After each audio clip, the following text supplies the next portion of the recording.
सबसे पहले हम हिमालयन रीजन्स को समझते हैं, फिर नदर्न प्लेन्स को समझते हैं, फिर पेनिसुलर डेक्कन प्लेट्यूज को समझते हैं। फिर नदर्न प्लेन्स का एरिया आपसे पूछा जाए तो आपको पता होना चाहिए कि जो हमारे नदर्न प्लेन्स हैं वो कितने बड़े हैं। 7 लाख स्क्वायर किलोमीटर तक ये प्लेन्स जो हैं वो फैले हुए हैं। और डेजर्ट भी जो हमारी अरावली हिल्स हैं उसके वेस्टर्न साइड में आपको डेजर्ट देखने को मिलते हैं।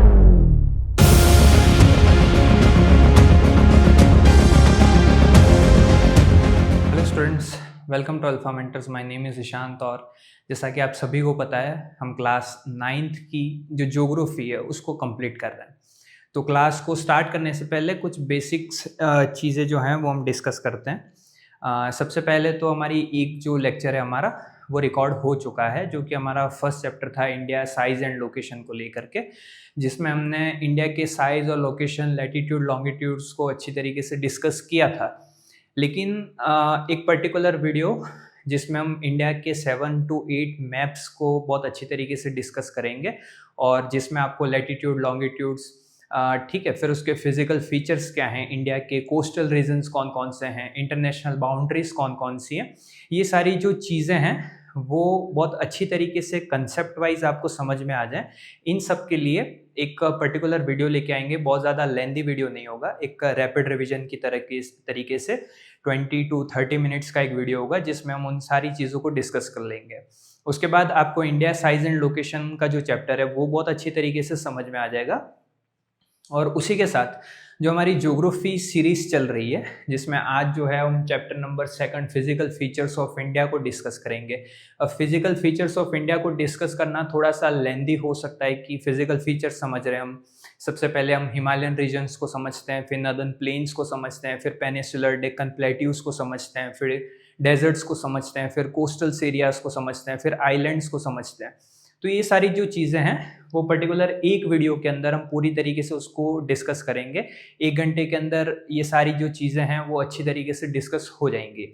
लेकिन अभी इसको स्टार्ट करने का जो फ़ायदा है वो ये होगा कि लास्ट टाइम पे एग्ज़ाम से कुछ टाइम पहले जो रैपिड रिवीजन क्लासेस हैं या एक पर्टिकुलर MCQ सीरीज़ जो है, MCQ बैच जो है, उसको लॉन्च करके या उसको लेकर के आए जिसमें हम वो सारे MCQs डिस्कस करें जो पर्टिकुलर किसी सब्जेक्ट से रिलेटेड है। और उसी के साथ में कुछ ऐसे सीरीज़ को स्टार्ट करते हैं जैसे रैपिड रिवीजन हो गया, 57 मिनट का लेक्चर है, 1 घंटे का लेक्चर है, उसको क्रिस्प करके बहुत ज़्यादा समराइज करके 20 मिनट्स 15 मिनट्स के अंदर लेकर के आएँ। तो जब आप पर्टिकुलर एक वीडियो पूरा देख चुके होंगे, फिजिकल फीचर्स ऑफ इंडिया को समझ चुके होंगे, तो एग्जाम टाइम पे रिविजन्स के लिए या नोट्स के लिए, क्रिस्प मटेरियल्स के लिए आपके पास वो 15 या 10 मिनट्स का या 20 मिनट्स का जो रैपिड रिविजन वीडियो लेक्चर होगा वो बहुत ज़्यादा इंपॉर्टेंट हो जाएगा।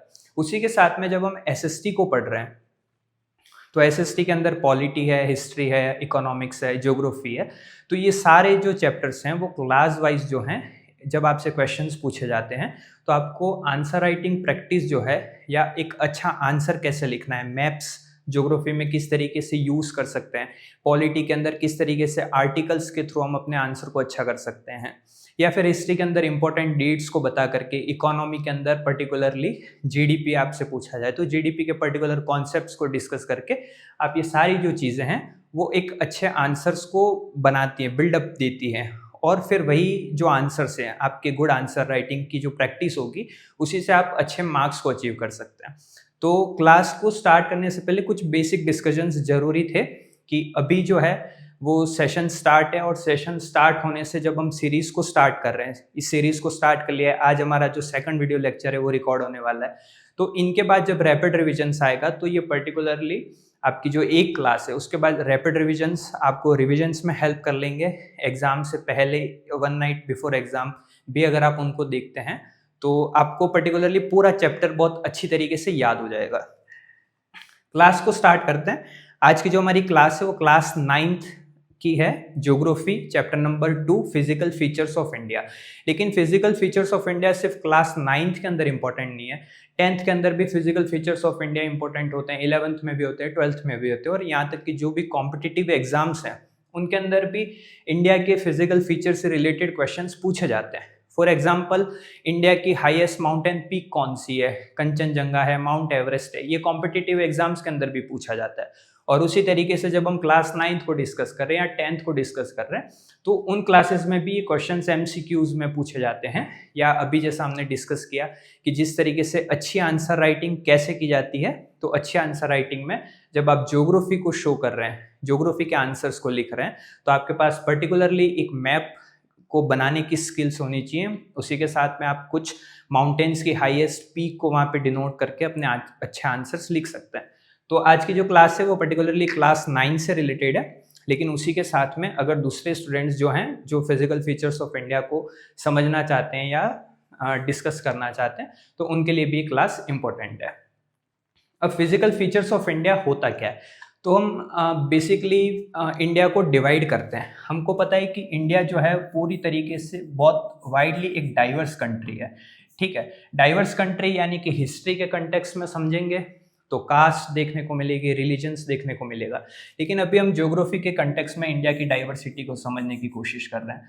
तो इंडिया जब ज्योग्राफिकल एस्पेक्ट से किस तरीके से डाइवर्स हो सकता है, तो जब आप इंडिया को टॉप पे देखते हैं तो आपको वहाँ पे एक रेंज मिलती है द हिमालयंस माउंटेन, ठीक है, यह जिनको हम हिमालय कहते हैं वो माउंटेन्स देखने को मिलेंगे, ठीक है। लेकिन माउंटेन्स की कुछ रेंजेस हैं, उनसे जब नीचे की तरफ आते हैं तो आपको कुछ नदर्न प्लेन्स देखने को मिलेंगे, ठीक है।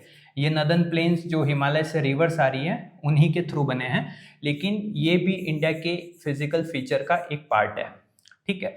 तो दो फिजिकल फीचर्स तो हमारे सामने हो गए कि एक तो हमारे पास हिमालय है नदर्न साइड में।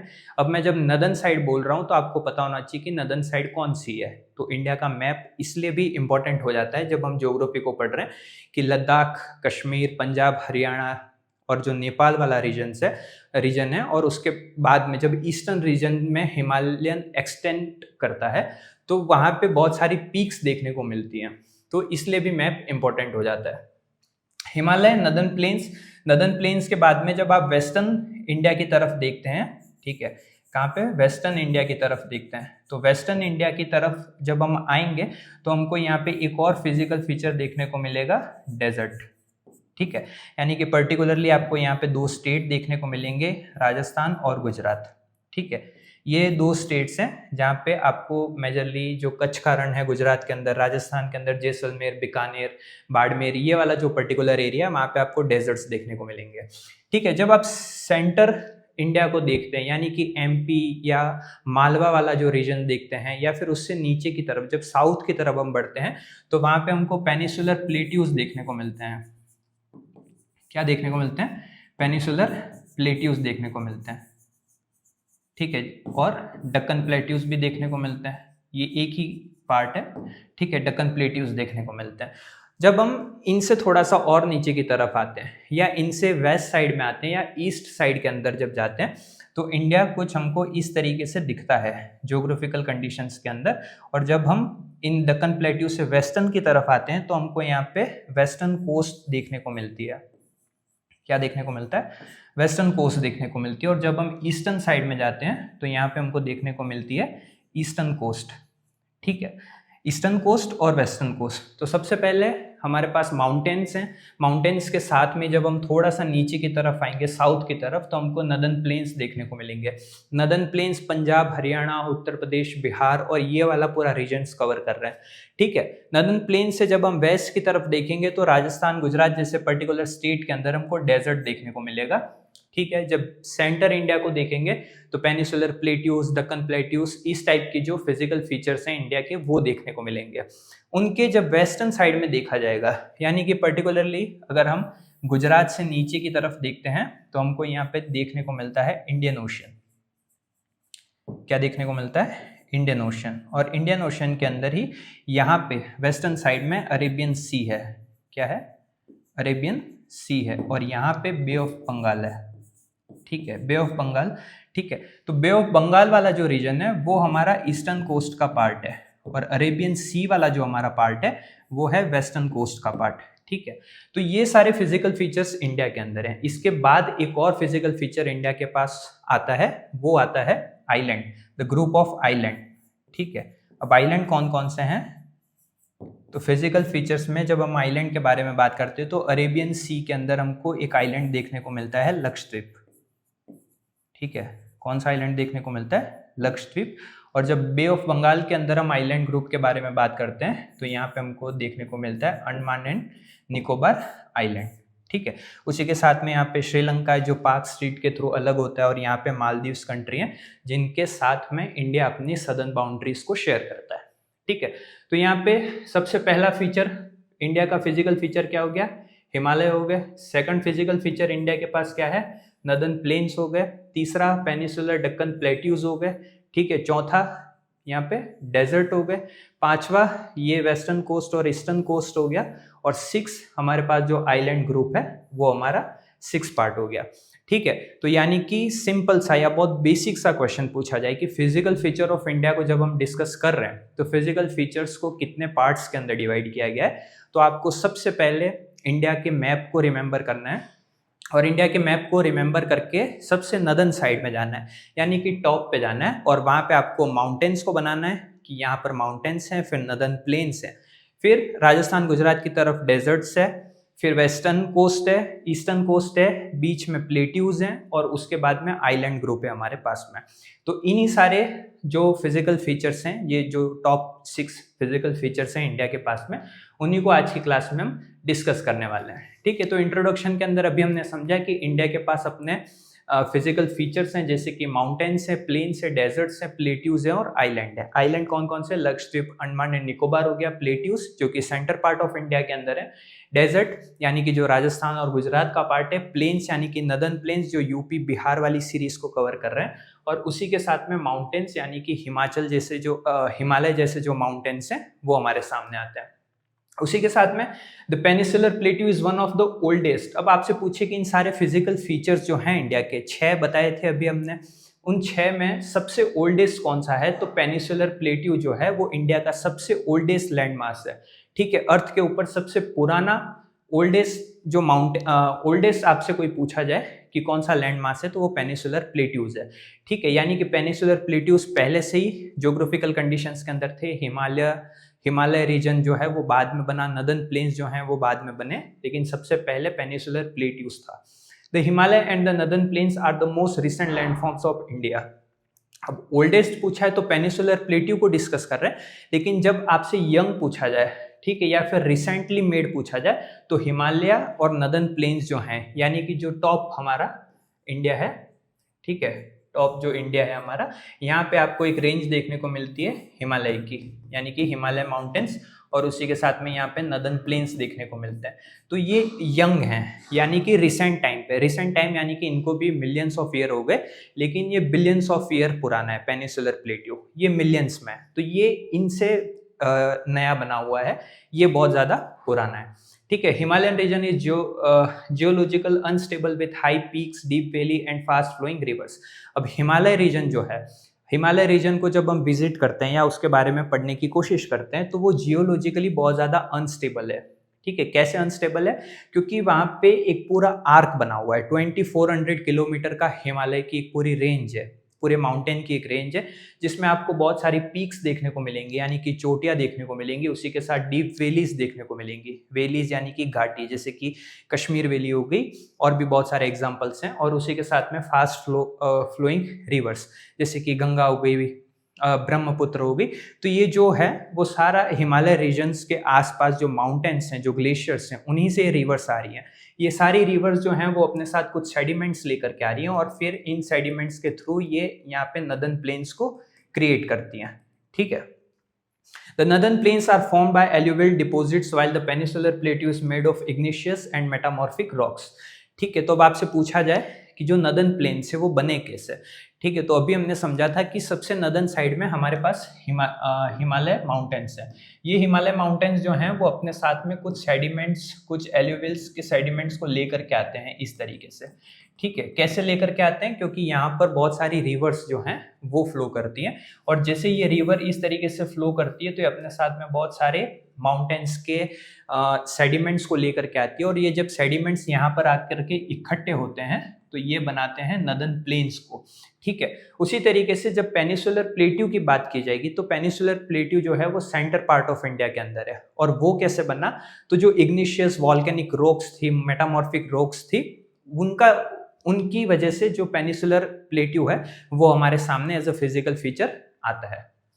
ठीक है, अब यहाँ पे सिंपल से 6 पॉइंट्स लिखे गए हैं और ये पॉइंट्स क्या क्या हैं यहाँ पे बताया गया है कि इंडिया के जो फिजिकल फीचर है जिनको अभी हमने पहले डिस्कस कर लिया है वो 6 हैं। कौन कौन से हैं? सबसे पहले हिमालय माउंटेन्स हैं, ठीक है, यानी कि इंडिया को इस तरीके से रफली थोड़ा सा ड्रॉ करते हैं हम, ठीक है, इस तरीके से रफली ड्रॉ कर लिया इंडिया को, तो यहाँ पे आपको अलग अलग तरीके से फिजिकल फीचर्स देखने को मिलेंगे।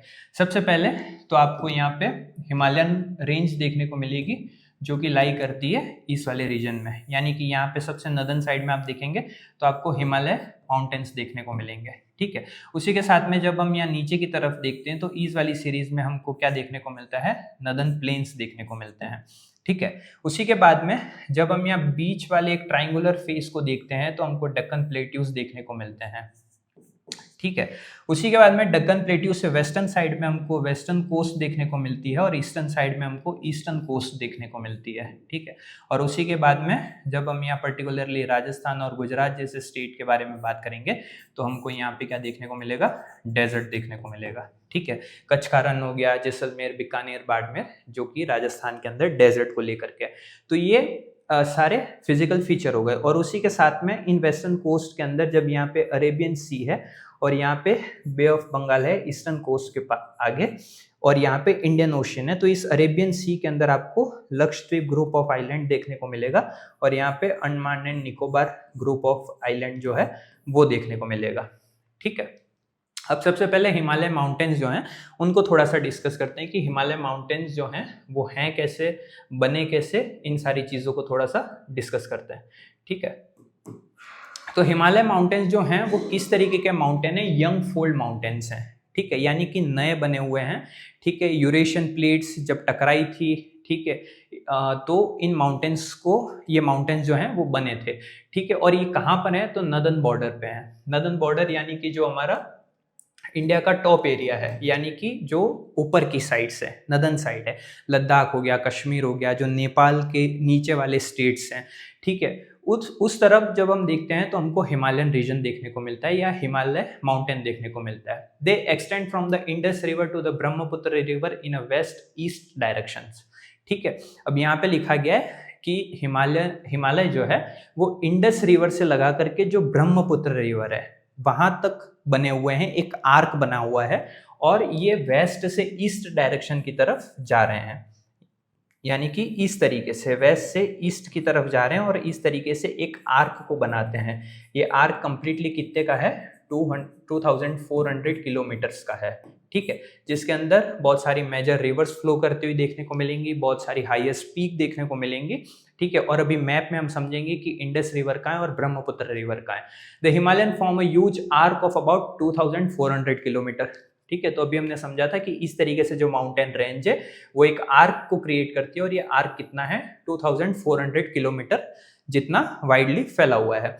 There width varies from about 400 kilometre in Kashmir to 150 kilometre in Arunachal Pradesh, ठीक है। अब ये सिंपल सा सेंटेंस है, सिंपल सा सेंटेंस सिंपल तो है लेकिन इजी नहीं है याद करने के लिए। 400 किलोमीटर याद करोगे, 150 किलोमीटर याद करोगे, ईस्ट या वेस्ट को याद करोगे, या फिर वेस्ट से ईस्ट की तरफ बनते हुए एक आर्क को 2400 किलोमीटर को याद करोगे। इसलिए मैं कह रहा हूं कि जब हम ज्योग्राफी को पढ़ रहे हैं तो हमारे पास मैप होना बहुत ज़्यादा इंपॉर्टेंट हो जाता है, ठीक है। तो अभी हम इसको समझेंगे कि विड्थ जो है, इसकी चौड़ाई जो है वो किस तरीके से वेरी करती है। और यहाँ पे वेस्टर्न साइड में ये 400 किलोमीटर है और जब ये ईस्टर्न साइड में आता है तो यहाँ पे इसकी जो विड्थ है वो 150 किलोमीटर तक हमको देखने को मिलती है, ठीक है। The Himalaya consist of 3 parallel mountain range with valleys between them, ठीक है। हिमालय जो है वो 3 रेंजेस के अंदर डिवाइड है, जैसे कि ग्रेटर हिमालय हो गया जिसमें हिमाद्री और ये सारी चीजें आ गई, ठीक है। फिर लेसर या मिडल हिमालय हो गया, फिर उसके नीचे साउथ की तरफ शिवालिका हो गया, ठीक है। तो ये सारी जो रेंजेस हैं उनको हम थोड़ा सा अब मैप के थ्रू डिस्कस करते हैं, ठीक है। और मैप से समझने की कोशिश करते हैं कि जो हमारी प्रीवियस स्लाइड थी वो हमको क्या बता रही थी, ठीक है। तो प्रीवियस स्लाइड में हमने कुछ चीज़ों को समझा था कि वेस्ट से ईस्ट की तरफ जब हिमालय जाते हैं तो एक आर्क बनाते हैं 2400 किलोमीटर्स का, ठीक है। यानी कि मेजरली ये इंडिया का पार्ट है और ये इंडिया का कौन सा पार्ट है? नॉर्थ पार्ट है, ठीक है, यानी कि उत्तरी जो भारत है वो आपको यहाँ पे देखने को मिलेगा। अब यहाँ पे बहुत सारी रिवर्स देखने को मिलेंगी, लेकिन एक रिवर को हम हाईलाइट करते हैं और वो रिवर कौन सी है? इंडस रिवर, ठीक है। क्योंकि इंडस रिवर से लगा करके जो हमारी ब्रह्मपुत्र रिवर थी, ठीक है, वहां तक में हिमालय जो है वो फैले हुए हैं फ्रॉम वेस्ट टू ईस्ट, ठीक है। तो हमारी ब्रह्मपुत्र रिवर कौन सी है? ये वाली है, ठीक है। लेकिन यहाँ पे ब्रह्मपुत्र नहीं लिखा हुआ है, यहाँ पे लिखा हुआ है सांगपो रिवर, ठीक है। सांगपो रिवर यानी कि जो तिब्बत चाइना वाला रीजन है वहां पे ब्रह्मपुत्र रिवर को ही सांगपो रिवर बोला जाता है। और जिस तरीके से फिर ये अरुणाचल प्रदेश से एक आग लेकर के इंडिया में एंटर करती है तो यहाँ पे इसको ब्रह्मपुत्र रिवर बोला जाता है, ठीक है। तो अब सबसे पहले समझने की कोशिश करते हैं कि जो इंडस रिवर है हमारी, जो यहाँ पे है, और यहाँ पे हमारी कौन सी रिवर है? ईस्टर्न ब्रह्मपुत्र रिवर जो है ईस्टर्न साइड के अंदर, उसके बीच में जो ये 2400 किलोमीटर का, ठीक है, 2400 किलोमीटर का एक आर्क बन रहा है, माउंटेन्स दिख रहा है, उसी माउंटेन को हम क्या बोलते हैं? हिमालय बोलते हैं, ठीक है। अब दूसरी चीज हमने समझी थी कि ये वेस्ट से ईस्ट की तरफ बढ़ रहे फैले हुए हैं, ठीक है। तो हमारा वेस्टर्न रीजन कौन सा आ गया? ये वाला हमारा वेस्टर्न रीजन आ गया। ये वाला हमारा कौन सा रीजन आ गया? ईस्टर्न रीजन, ठीक है। तो वेस्ट से ईस्ट की तरफ फ्लो हो रहा है, ठीक है। तो वेस्ट में इसकी लंबाई जो है वो 400 किलोमीटर तक है और ईस्टर्न रीजन में ये 150 किलोमीटर तक है। यानी कि यहाँ पे जब आप देखेंगे तो यहाँ पे आपको हिमालयन की विड्थ जो है, इसकी जो चौड़ाई है वो थोड़ी सी ज़्यादा देखने को मिलेगी। कितनी देखने को मिलेगी? 400 किलोमीटर तक, ठीक है। लेकिन जैसे जैसे ये इधर ईस्टर्न तरफ जा रहा है, यानी कि ईस्ट साइड में आ रहा है, या फिर हम ये कह सकते हैं कि ये इंडस रिवर से जब ब्रह्मपुत्र रिवर की तरफ आ रहा है तो यहाँ पे इसकी जो विड्थ है वो आपको 150 किलोमीटर देखने को मिलेगी, ठीक है। 150 किलोमीटर विड्थ इसकी देखने को मिलेगी, ठीक है। तो आगे चीजें समझ में कि कैसे हिमालय जो है वो इंडस रिवर से ब्रह्मपुत्र रिवर की तरफ फैला हुआ है।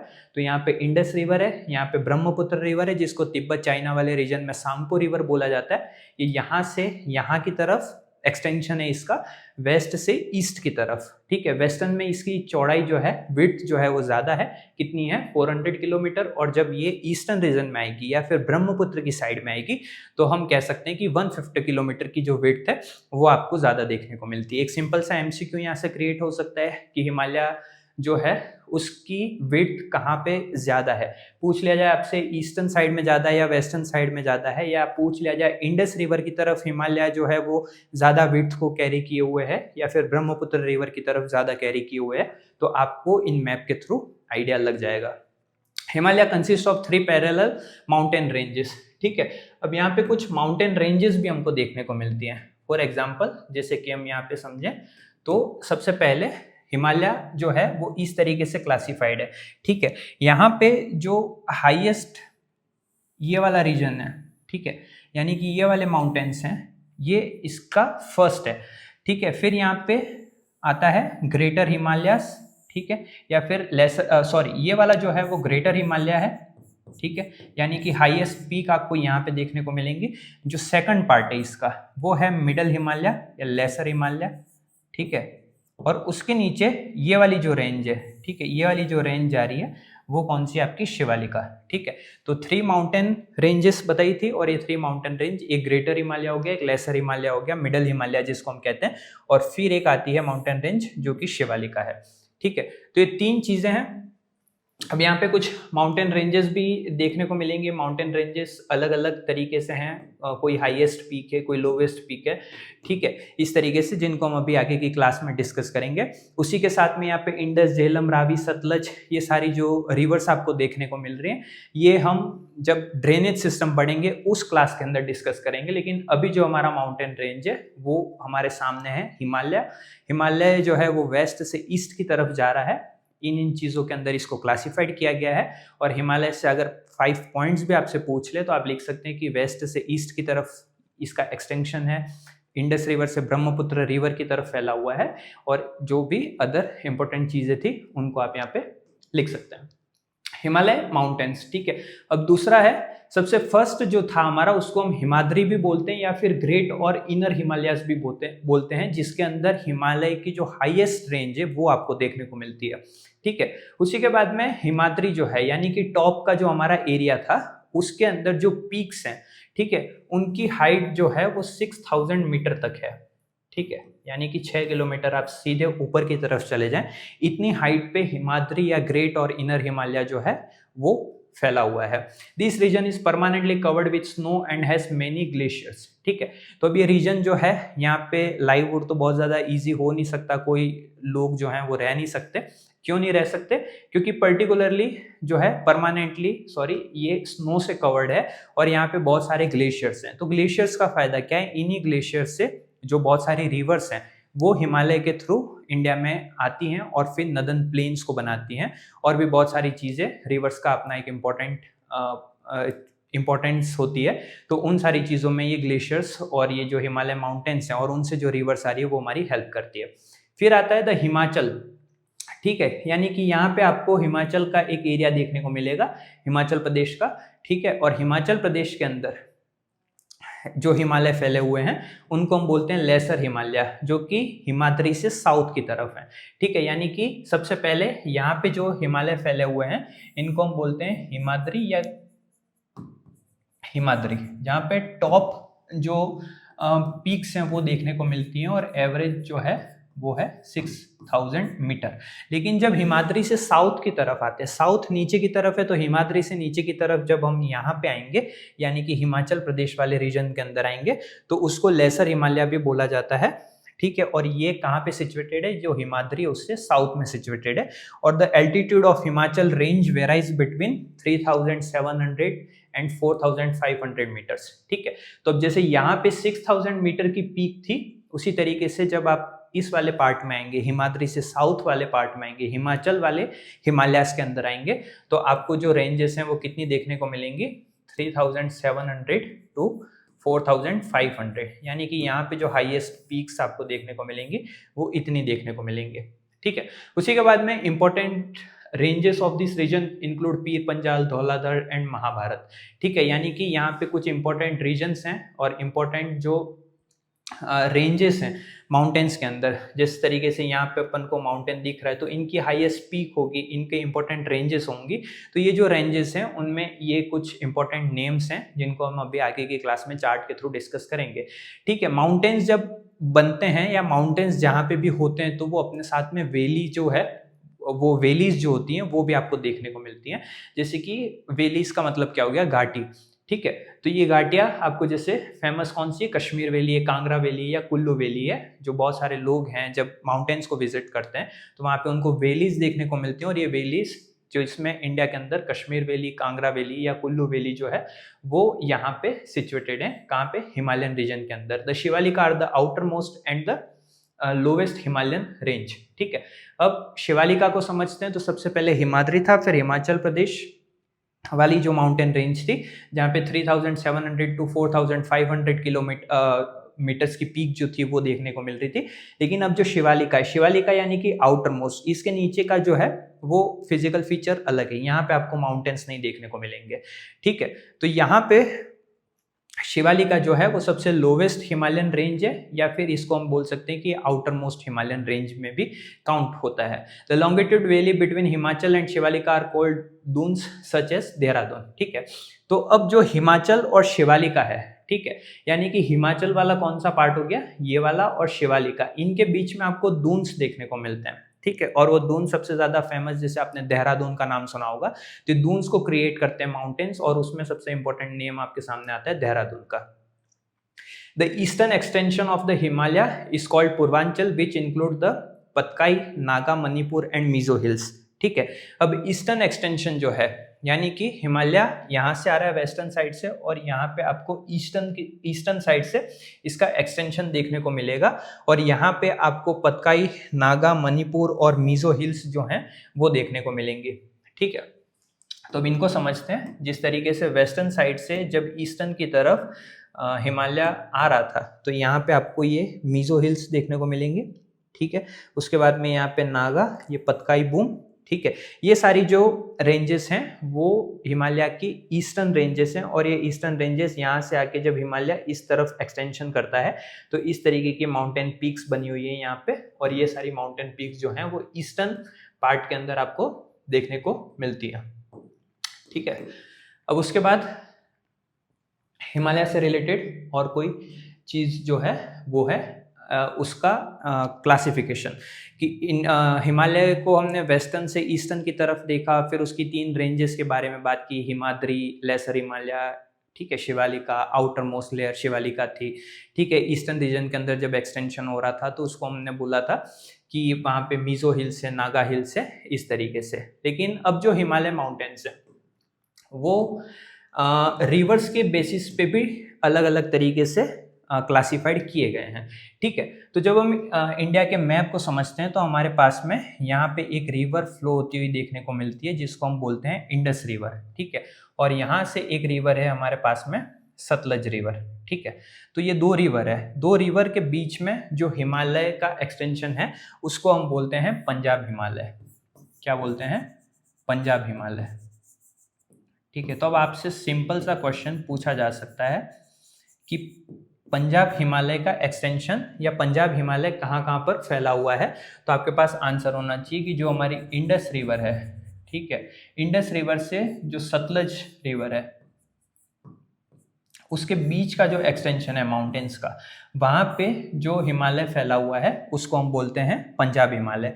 फिर सतलज रिवर से जो काली रिवर है, यानी कि यहाँ पे आप देखेंगे तो ये काली रिवर आपको देखने को मिलेगी, और सतलज रिवर से काली रिवर के बीच में जो माउंटेन्स का एक्सटेंशन है उसको हम बोलते हैं कुमाऊं हिमालय, ठीक है। उसी के बाद में काली रिवर से जब हम यहाँ पे तीस्ता रिवर के बारे में बात करते हैं, ठीक है, तो तीस्ता रिवर के बीच में जब यहाँ माउंटेन्स आपको देखने को मिलेंगे इस तरीके से, तो वो आता है आपका पार्ट नेपाल हिमालयस का। और फिर तीस्ता रिवर से जो दिहांग रिवर है, दिहांग रिवर ईस्टर्न साइड में है इंडिया के, तो ये रिवर जो फ्लो हो रही है उसके बीच में जो आपका हिमालय आता है वो आता है असम हिमालय, ठीक है। तो ये इंपॉर्टेंट रिवर्स आपको याद करने हैं। सबसे पहले कौन सी थी? इंडस रिवर से सतलज रिवर तक के बीच में कौन सा हिमालय देखने को मिलता था? पंजाब, ठीक है। फिर सतलज तो थी ही सही, और उसके बाद में कौन सी रिवर आ गई? काली रिवर। काली रिवर और सतलज रिवर के बीच में कौन सा हिमालय था? तो कुमाऊं हिमालय था, कुमाऊं हिमालय। फिर काली रिवर से तीस्ता रिवर, ठीक है, तो तीस्ता रिवर के बीच में कौन सा था? तो यहाँ पे था नेपाल हिमालय, ठीक है। और नेपाल हिमालय के अंदर ही माउंट एवरेस्ट जो इसकी हाईएस्ट पीक है वो भी है। और तीस्ता रिवर से जो दिहांग रिवर थी हमारी, उसके बीच में जो हमारा हिमालय का एक्सटेंशन है उसको हम बोलते हैं असम हिमालय, ठीक है। यानी कि ये वाला पार्ट असम हिमालय का है, इन 2 रिवर्स के बीच का पार्ट जो है वो नेपाल हिमालय का है, इनके बीच में कुमाऊं हिमालय, इनके बीच में पंजाब हिमालय। इस तरीके से रिवर्स के अकॉर्डिंग भी इसके एक्सटेंशन को डिवाइड किया गया है, ठीक है। अब पूरी तरीके से यहाँ पे हमारा इंडिया का मैप है, और इंडिया के मैप को थोड़ा सा अच्छे से डिस्कस करें हम, तो यहाँ पे हमको कुछ चीज़ें देखने को मिलेंगी, और वो क्या क्या हैं।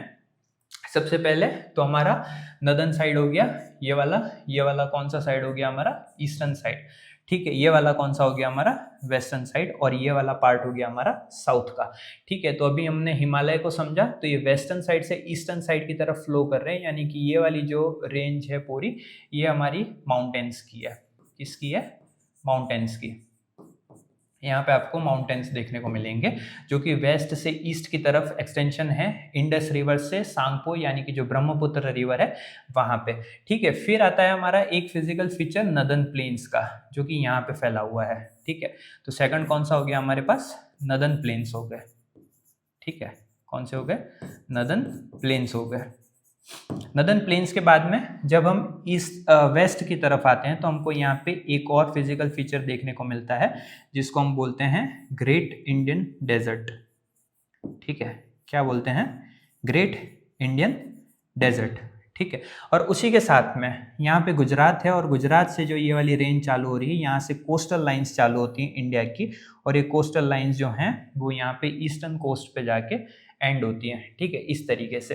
तो ये जो कोस्टल लाइन है इसको हम वेस्ट कोस्ट बोलते हैं, इसको ईस्टर्न कोस्ट बोलते हैं, और उसके बीच में जो ये वाला पूरा पार्ट है एक ट्राइंगुलर शेप का, इस तरीके से ये हमारा पार्ट आता है डेक्कन प्लेट्यूस का। किसका? डेक्कन प्लेट्यूस का, ठीक है। और उसी के साथ में लक्षद्वीप, यानी कि हमारा जो अरेबियन सी के अंदर आइलैंड ग्रुप है, और बे ऑफ बंगाल के अंदर हमारा Andaman and Nicobar island group जो है वो फैला हुआ है, ठीक है। गारो, खासी, जयंतिया, मीजो हिल्स, नागा हिल्स आपको हिमालय के इस वाले एक्सटेंशन पे देखने को मिलेंगी। यहाँ पे आपको हिमालय की जो रेंज है 450 किलोमीटर तक देखने को मिलेंगी, यहाँ पे आपको 150 किलोमीटर तक देखने को मिलेंगी। ठीक है, यहाँ पे जो रिवर है वो ब्रह्मपुत्र देखने को मिलेगी, और उसी के साथ में ईस्ट साइड में जो रिवर है वो आपको कौन सी देखने को मिलेगी, इंडस रिवर देखने को मिलेगी। ठीक है, तो इंडस रिवर या ब्रह्मपुत्र के बीच में भी हिमालय है। वेस्ट से ईस्ट की तरफ जब हम नदन साइड को देखते हैं तो भी हमको फिजिकल फीचर्स में जो हिमालय है वो देखने को मिलते हैं, और जो दूसरी सारी चीज़ें थी वो अभी हमने यहाँ पे डिस्कस कर ली। अब इसी के साथ में हिमालय की कुछ इंपॉर्टेंट पीक्स को डिस्कस करते हैं कि कौन कौन सी इंपॉर्टेंट पीक्स हैं हिमालय की। ठीक है, तो जिसमें सबसे पहले माउंट एवरेस्ट, आप सभी ने नाम सुना होगा। ठीक है, माउंट एवरेस्ट जो है वो हाईएस्ट पीक है हिमालय की, लेकिन कंट्री जो है वो नेपाल के अंदर है, जिसकी हाइट है 8,848 मीटर्स। ठीक है, यानी कि हमने समझा था कि हिमालय जो है उसके नदन साइड में, यानी कि जो ग्रेटर हिमालयाज है वहाँ पे 6,000 मीटर तक की पीक आपको देखने को मिलती है। तो यहाँ पे 8,848 मीटर के साथ में हिमालय की हाईएस्ट पीक आपको नेपाल कंट्री के अंदर माउंट एवरेस्ट देखने को मिलेगी। लेकिन इंडिया के अंदर पूछा जाए तो कंचनजंगा जो है वो इंडिया के अंदर है, और उसकी हाइट है 8,598। ठीक है, तो ये फर्स्ट है, लेकिन इंडिया के अंदर नहीं है। ये जो है वो सेकंड है हाईएस्ट पीक के अंदर, लेकिन इंडिया में फर्स्ट कौन सी है, तो कंचनजंगा है। ठीक है, तो यहाँ पे कंफ्यूजन क्रिएट हो सकता है, थोड़ा सा इसका ध्यान रखिएगा। ठीक है, बाकी मकालू, धौलागिरी, नंगा पर्वत, अन्नपूर्णा, नंदा देवी, कामेत, नामचा वर्मा और गुरला मंडाता, ये सारी जो हैं उनकी यहाँ पे कंट्रीज दे रखी हैं। ठीक है, और उसी के साथ में मीटर्स में इनकी हाइट दे रखी है। लेकिन मेजरली आपकी क्लास के अकॉर्डिंग जो है आपसे फर्स्ट या सेकंड पूछा जा सकता है, या फिर थोड़ा सा कंफ्यूजन क्रिएट करने के लिए इंडिया में हाईएस्ट पीक कौन सी है पूछा जाए तो आपको पता होना चाहिए इंडिया के अंदर तो कंचनजंगा फर्स्ट पे है, लेकिन ये हिमालय की सेकंड हाईएस्ट पीक है, लेकिन इंडिया में ये फर्स्ट है। ठीक है, अब आते हैं नदन प्लेन्स। तो हिमालय रीजन से जब हम नीचे की तरफ आते हैं तो हमको नदन प्लेन्स देखने को मिलते हैं। नदन प्लेन्स जो हैं वो बेसिकली इंडस, गंगा और जो ब्रह्मपुत्र रिवर सिस्टम है। ठीक है, इंडस सिंधु नदी जो है हमारी, उसी के साथ में जो गंगा रिवर है, ठीक है, और ब्रह्मपुत्र रिवर है, अभी हमने समझा था।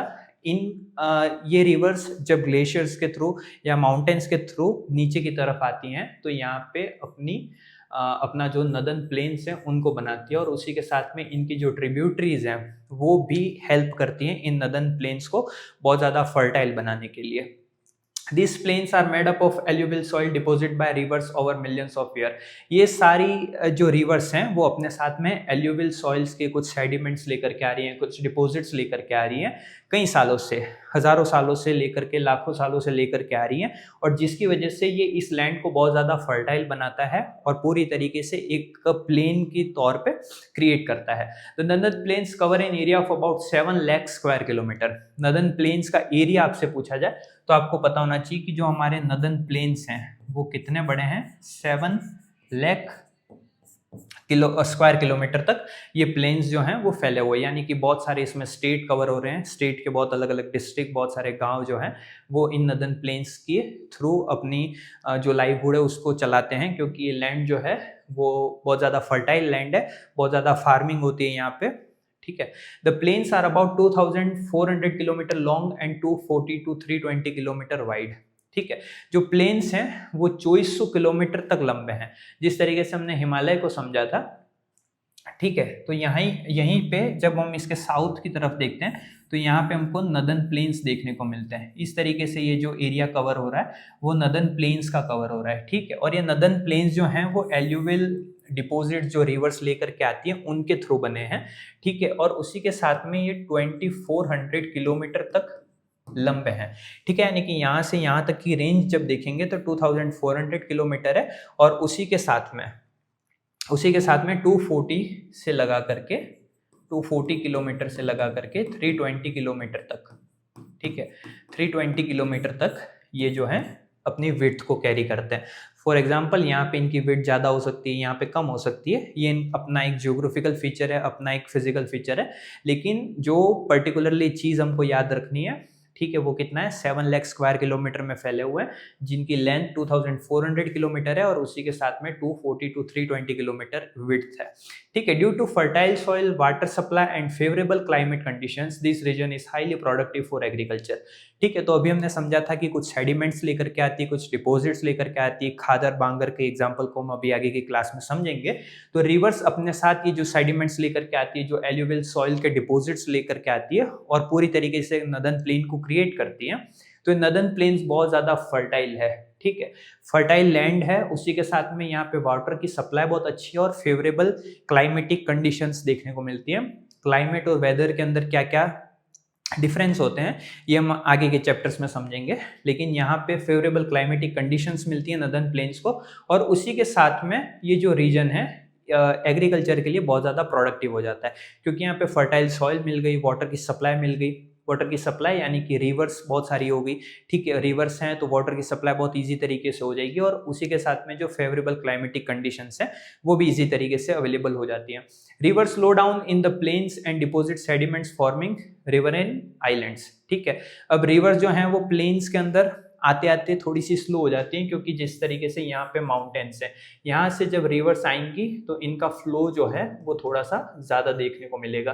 लेकिन जब ये नदन प्लेन्स के अंदर आएंगी तो नदन प्लेन्स के अंदर जो इनकी स्पीड है, इनकी जो वेलोसिटी है वो थोड़ी सी कम हो जाती है। ठीक है, और फिर ये अपने जो डिपॉजिट्स हैं उनको एक जगह पे इकट्ठा कर देती हैं, और फिर वहाँ पे रिवरन आइलैंड जो हैं वो बनने स्टार्ट हो जाते हैं। ठीक है, अब यहाँ पे इस चार्ट की मदद से हम कुछ चीज़ों को क्लियर करने की कोशिश करते हैं। सबसे पहले नदन जो साइड थी उसके अंदर हम समझ रहे थे कि हमारे पास क्या है, हिमालय रीजन है। ठीक है, इन हिमालय रीजन से रिवर्स निकलती हैं और ये रिवर्स अपने साथ में कुछ डिपॉजिट्स सेडिमेंट्स लेकर के आती हैं। यहाँ पे इनकी जो फ्लो की स्पीड है वो थोड़ी सी ज़्यादा रहती है, लेकिन यहाँ पर आते आते ये जो है वो स्लो हो जाती है। कहाँ पे, नदन प्लेन्स के अंदर। जब नदन प्लेन्स के अंदर स्लो होती हैं तो ये डिपोजिट रिवराइन आइलैंड बनाती है। ठीक है, उसी के साथ में जब यहाँ से सेडिमेंट्स लेकर के आती हैं तो कुछ इस तरीके के लेस फर्टाइल सेडिमेंट्स जो हैं वो देखने को मिलते हैं, जिनको हम भाबर कहते हैं, यानी कि ये एक तरीके से रॉक्स ही हैं। उसी के साथ में यहाँ पे तराई रीजन बनता है।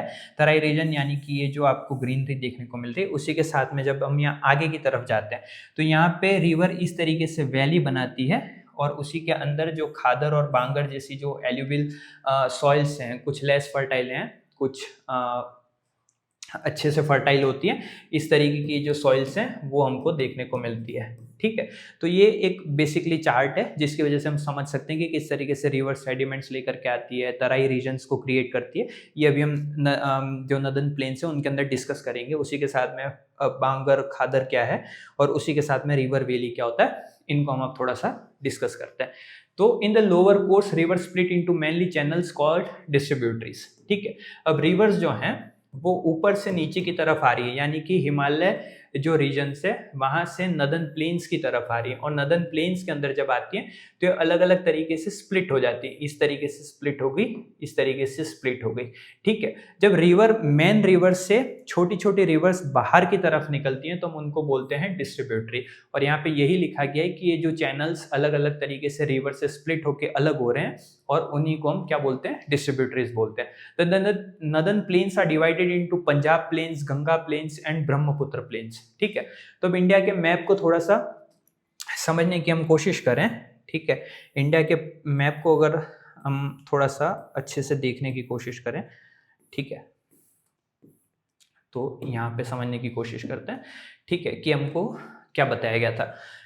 अब जहाँ पे जो रिवर है हमने उस रीजन को उसके अकॉर्डिंग क्लासिफाइड कर लिया, यानी कि यहाँ पे रिवर जो है उसके अकॉर्डिंग हमने इस प्लेन को पंजाब प्लेन्स बोल दिया। ठीक है, यहाँ पे जो गंगा रिवर का फ्लो है तो यहाँ पे हमने इसको गंगा प्लेन्स से डिनोट कर दिया, और उसी के साथ में यहाँ पे हमारी ब्रह्मपुत्र रिवर बह रही है। ठीक है, तो यहाँ ब्रह्मपुत्र रिवर वाला जो एरिया है, यहाँ पे जो प्लेन्स बन रहे हैं उनको हमने ब्रह्मपुत्र रिवर से डिनोट कर दिया।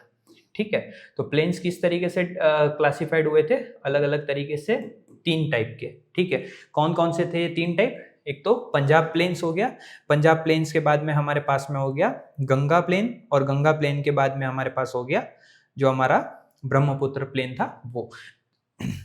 The Punjab plains are formed by the Indus and its tributaries like Jhelum, Chenab, Ravi, Byas and Satluj।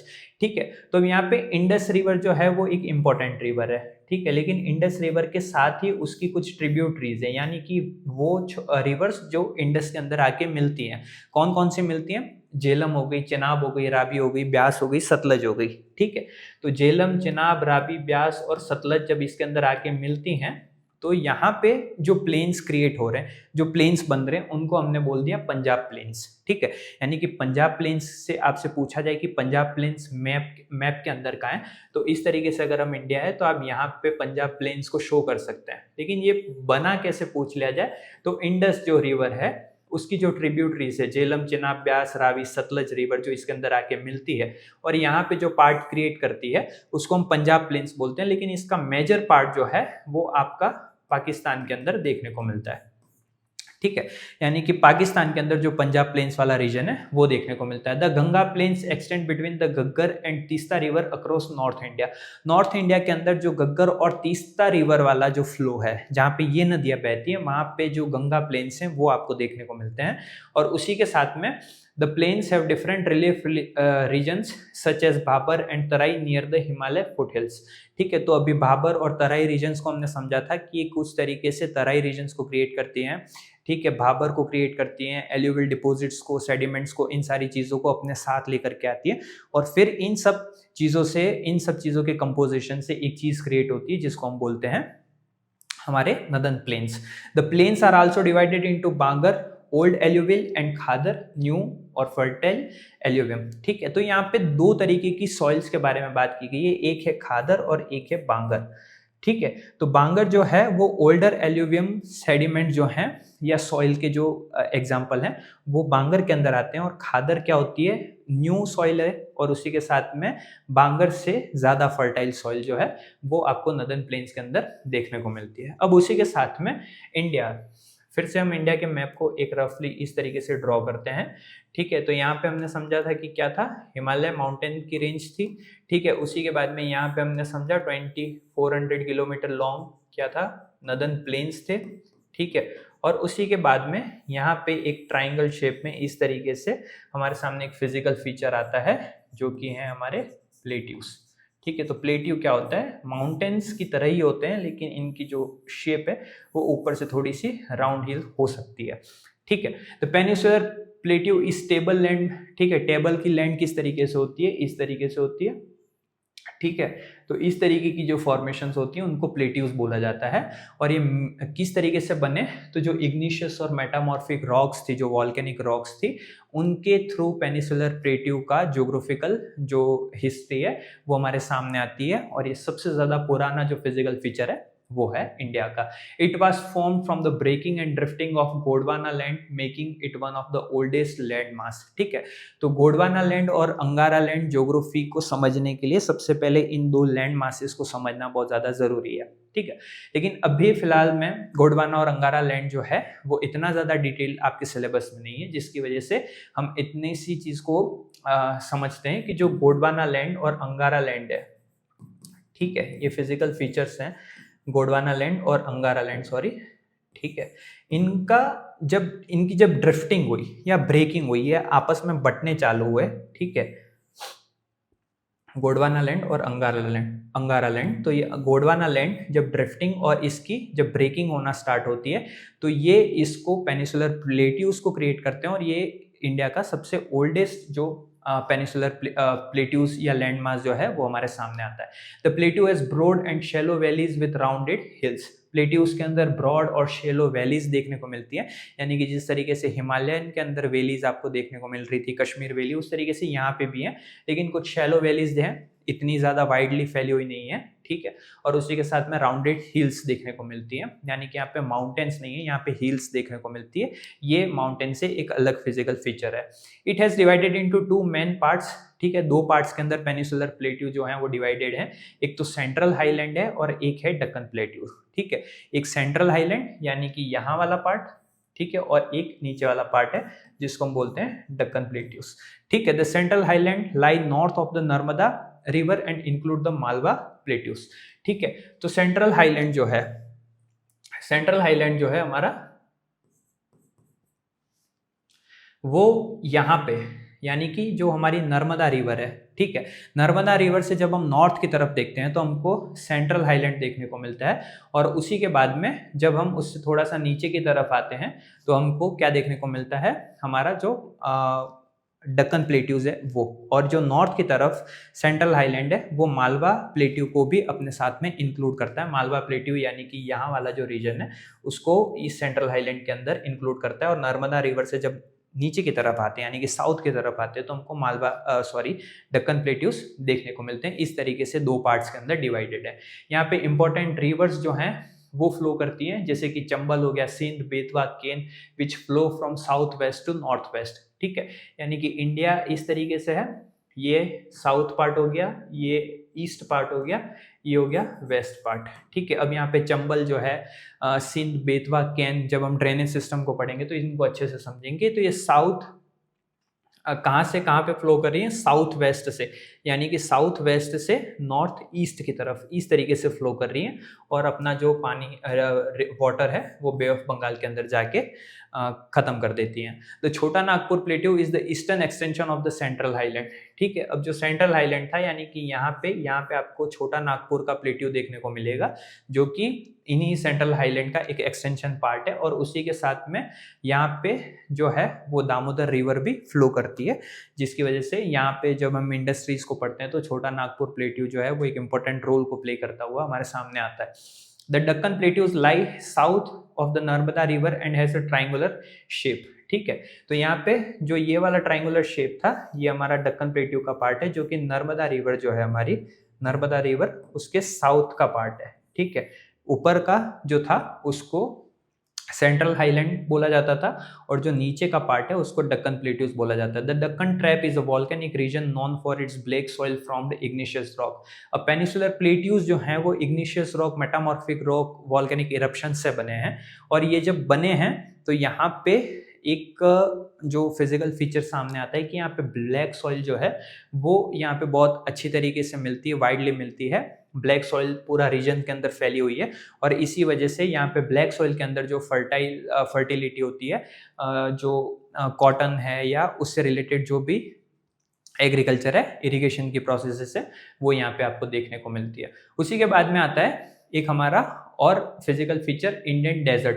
तो इंडियन डेजर्ट अभी हमने समझा था कि जो हमारी वेस्टर्न स्टेट्स हैं, राजस्थान और गुजरात, मेनली आपको यहाँ पे देखने को मिलेगा, ठीक है। तो वेस्टर्न साइड के अंदर जब हम देखते हैं तो यहाँ पे इंडियन डेजर्ट देखने को मिलता है, और इंडियन डेजर्ट भी जो हमारी अरावली हिल्स हैं, उन अरावली हिल्स के वेस्टर्न साइड में, यानी कि इस तरीके से अरावली हिल्स यहाँ से पास होती हैं, ठीक है। और अरावली हिल के वेस्टर्न साइड में जो भी डिस्ट्रिक्ट आते हैं, ठीक है, जैसे कि गंगानगर हो गया, अनूपगढ़ हो गया, जैसलमेर हो गया, बाड़मेर हो गया, बीकानेर हो गया, जोधपुर हो गया, इस तरीके के जो भी डिस्ट्रिक्ट्स हैं, ये सारे डिस्ट्रिक्ट्स हमको डेजर्टिक फॉर्म के अंदर देखने को मिलते हैं, ठीक है।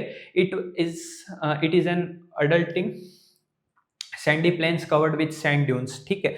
अब यहाँ पे पूरी तरीके से डेजर्ट है, तो डेजर्ट कई बार अपने साथ सैंड ड्यून्स भी बनाता है, जैसे कि एक एग्जांपल बरखान का हम समझते हैं, ठीक है। बरखान एक तरीके का सैंड ड्यून्स है, ठीक है। सैंड ड्यून्स यानी कि इस तरीके का डेजर्ट के अंदर एक शेप बना लेती हैं, और उन्हीं को हम बोलते हैं सैंड ड्यून्स, ठीक है। This regions receive very low rainfall. अब यहाँ पे डेजर्टिक कंडीशंस है तो यहाँ पे रेनफॉल भी बहुत कम होता है, उसी के साथ में एग्रीकल्चर जो है, इरिगेशन जो है वो भी बहुत कम होती है, ठीक है। तो पर्टिकुलर पूरे एक ईयर के अंदर जब हम यहाँ पे रेनफॉल को देखेंगे तो 150 mm तक की रेनफॉल हमको देखने को मिलेगी इन डेजर्टिक कंडीशंस के अंदर। The desert has an arid climate with very little vegetations.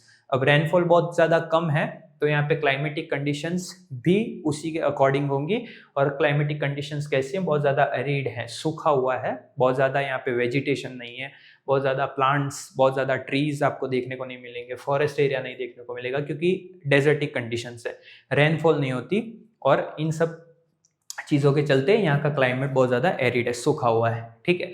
The Luni river, अब पर्टिकुलरली जब हम यहाँ पे ईस्ट रीजन के बारे में बात करते हैं, यानी कि वेस्टर्न रीजन के अंदर बारे में बात करते हैं, तो यहाँ पे एक पर्टिकुलर एक रिवर आती है हमारे सामने, लूनी रिवर। उसके अलावा भी बहुत सारी रिवर हैं, लेकिन अभी अकॉर्डिंग टू योर चैप्टर यहाँ पे जो लूनी रिवर है वो यहाँ की मेजर रिवर है, ठीक है। उसी के साथ में यहाँ पे सैंड ड्यून्स बनते हैं, अभी हमने समझा था। सैंड ड्यून्स क्या होता है, फॉर एग्जांपल एक तरीके से पूरा डेजर्ट अगर हमारे सामने है, ठीक है, इस तरीके से डेजर्ट बना हुआ है, और इस डेजर्ट में विंड्स जो होती हैं उनके फ्लो के अकॉर्डिंग इस तरीके से एक स्ट्रक्चर क्रिएट हो जाती है।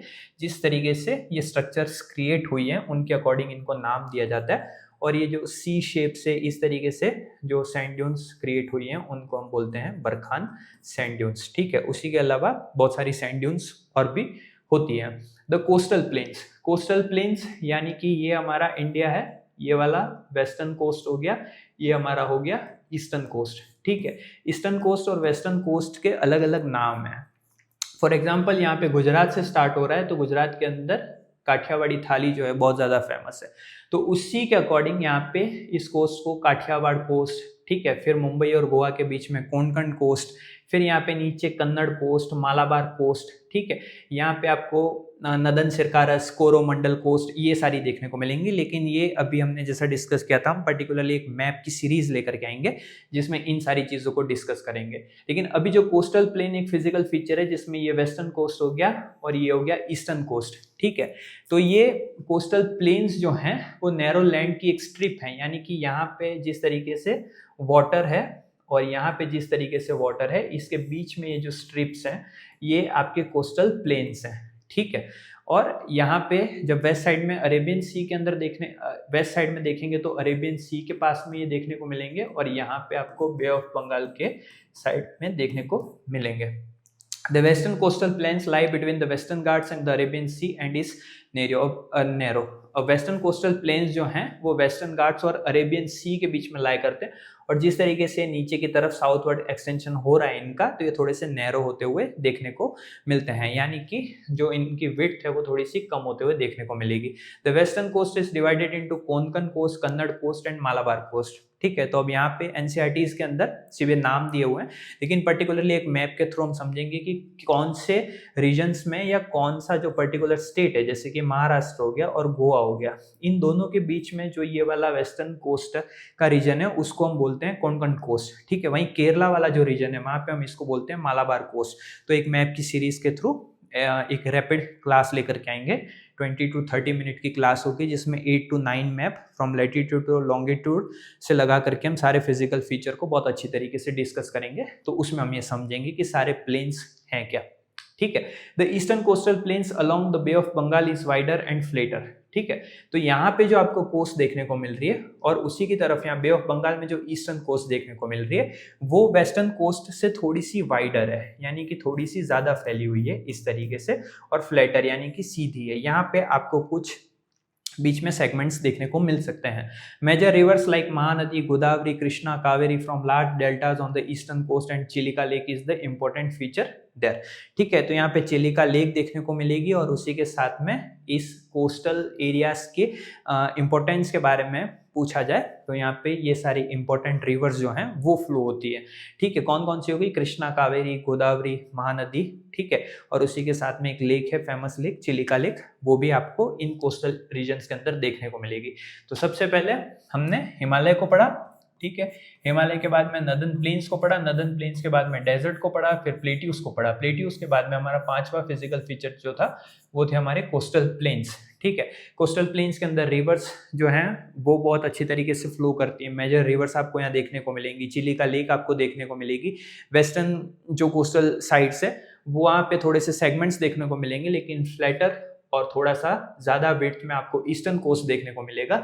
इनके अलग अलग नाम जो हैं वो कौन कौन से हैं? तो काठियावाड़ हो गया, कोंकण हो गया, कन्नड़ हो गया, मालाबार हो गया, नदन सिरकस हो गया, उसके बाद कोरोमंडल हो गया। इस तरीके से अलग अलग इनके नेम्स हैं, या कोस्टल की जो साइट्स हैं उनको हम बोलते हैं, उनको मैप में और अच्छे तरीके से डिस्कस कर लेंगे। उसी के बाद में आते हैं द आइलैंड ग्रुप। आइलैंड हमारे पास मेजरली दो हैं, एक है लक्षद्वीप आइलैंड और उसी के साथ में अंडमान एंड निकोबार आइलैंड है, ठीक है। लेकिन जब हम मैप के अंदर समझते हैं तो मैप आपके पास होना इंपॉर्टेंट हो जाता है। लक्षद्वीप आइलैंड जो है वो आपको कहाँ पे देखने को मिलेगा? अरेबियन सी के अंदर, ठीक है। अरेबियन सी का ही पार्ट इसको हम कह सकते हैं, ठीक है। अरेबियन सी कहाँ पे है? आपके वेस्टर्न साइड में, यानी कि किसके वेस्टर्न में? इंडिया के वेस्टर्न साइड में, ठीक है। उसी तरीके से Andaman and Nicobar island group की बात करें तो ये आपका ईस्टर्न साइड के अंदर है, ठीक है। और ईस्टर्न साइड में आपका कौन सा था, बे ऑफ बंगाल, ठीक है, बे ऑफ बंगाल थी।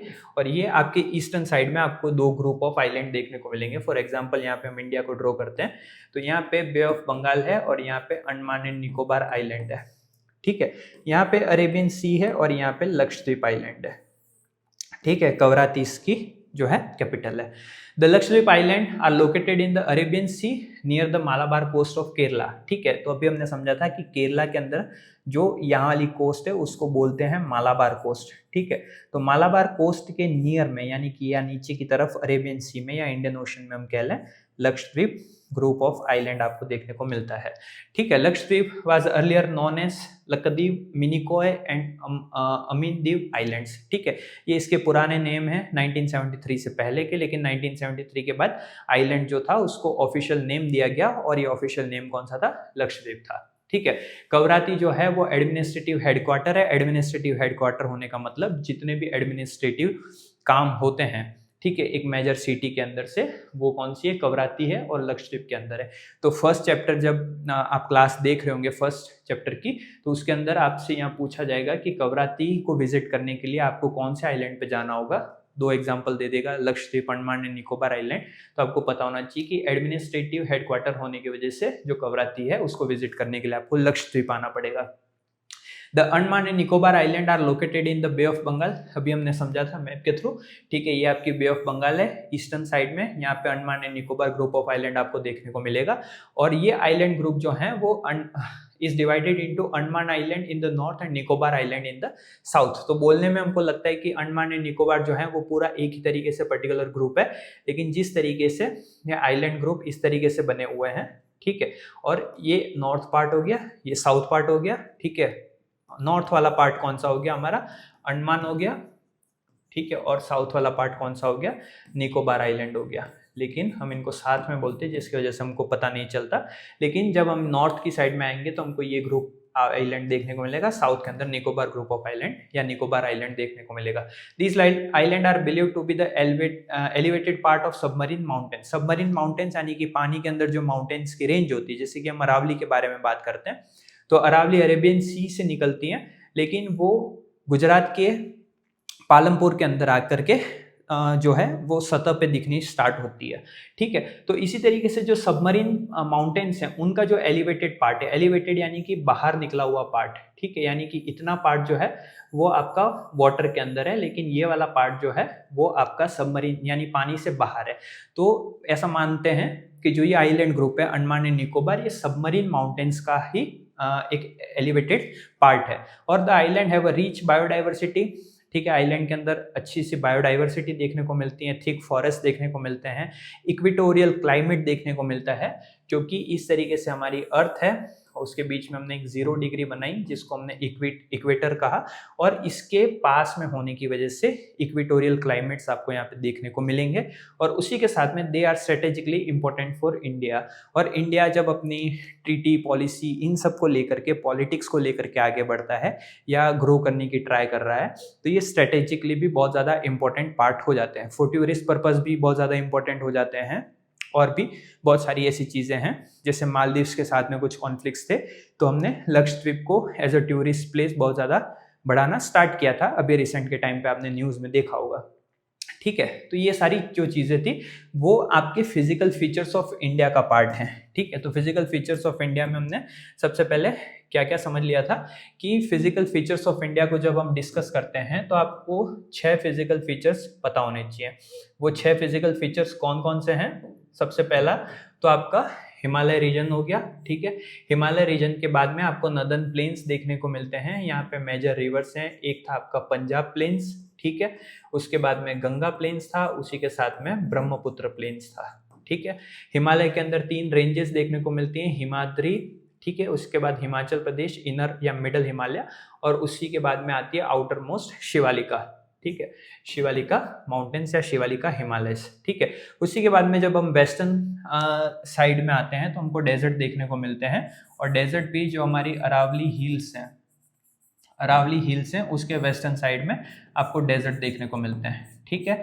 यहाँ पे रेनफॉल 150 से कम होती है पूरे साल के अंदर, बायोडाइवर्सिटी बहुत अच्छी नहीं है, उसी के साथ में जो दूसरी चीज़ें हैं, क्लाइमेटिक कंडीशन बहुत ज़्यादा अच्छी नहीं है, ठीक है। ये सारी चीज़ें हमने यहाँ पे डिस्कस करी थी। उसी के बाद में वेस्टर्न घाट के बारे में हमने वेस्टर्न कोस्ट के बारे में डिस्कस किया था, फिर पेनिसुलर प्लेट्यूज के बारे में डिस्कस किया था।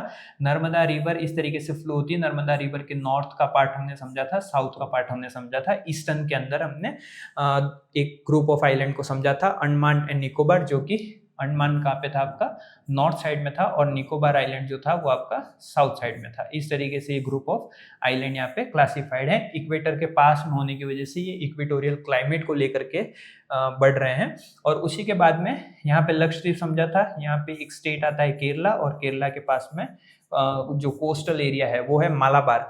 मालाबार कोस्ट के जब नीचे की तरफ आते हैं, साउथवर्ड एक्सटेंशन की तरफ जब हम आते हैं, तो हमको देखने को मिलता है लक्षद्वीप ग्रुप ऑफ आइलैंड, जो कि वेस्टर्न कोस्ट की तरफ है, अरेबियन सी के अंदर है, अरेबियन सी इंडियन ओशन के वेस्टर्न साइड में है। और उसी के बाद में आइलैंड्स को कंप्लीट किया। तो ये सारे जो फिजिकल फीचर्स थे वो आज की क्लास में हमने इनको बहुत अच्छी तरीके से डिस्कस कर लिया है, ठीक है। अब उसी के बाद में इससे रिलेटेड अगर कोई आपके डाउट्स हैं तो आप कमेंट सेक्शन के अंदर पूछ सकते हैं। और पर्टिकुलरली जो मैप की एक सीरीज आपको बताई थी, वो हम 8 to 10 मैप को बहुत अच्छी तरीके से डिस्कस करेंगे, जिसमें लैटिट्यूड, लॉन्गिट्यूड, इक्वेटर क्या होता है, ट्रॉपिक ऑफ कैंसर क्या होता है, बाउंड्रीज किस किस के साथ में डिस्कस शेयर हो रही है। जैसे कि यहाँ पे पाकिस्तान है, तो पाकिस्तान के साथ कौन बाउंड्री शेयर कर रहा है, यहाँ पे कौन सा है, अफगानिस्तान है, बांग्लादेश कितनी बाउंड्री शेयर करता है। इन सारी चीज़ों को हम आज आगे की क्लास में जो है, या उस मैप की जो क्लास थी हमारी, उसमें बहुत अच्छी तरीके से डिस्कस करेंगे, ठीक है। ये जो इम्पोर्टेंट पार्ट है जिसमें रिवर्स के थ्रू हिमालय को अलग अलग तरीके से डिस्कस किया गया था, या अलग अलग तरीके से क्लासीफाई किया गया था, इनको आप अच्छे से पूरी क्लास को जब देखेंगे तो आपको समझ में आ जाएगा कि जो हमारा फिजिकल फीचर्स ऑफ इंडिया उसको किस तरीके से क्लासीफाइड किया गया है, 6 फिजिकल फीचर्स कौन कौन से हैं। और उसके बाद एनसीईआरटी के थ्रू या मैप्स के थ्रू जब आप अपने चैप्टर को समझने की कोशिश करेंगे तो वो बहुत ईजी रहेगा आपको एग्जाम्स के लिए, ठीक है। I hope you like the class. Thank you.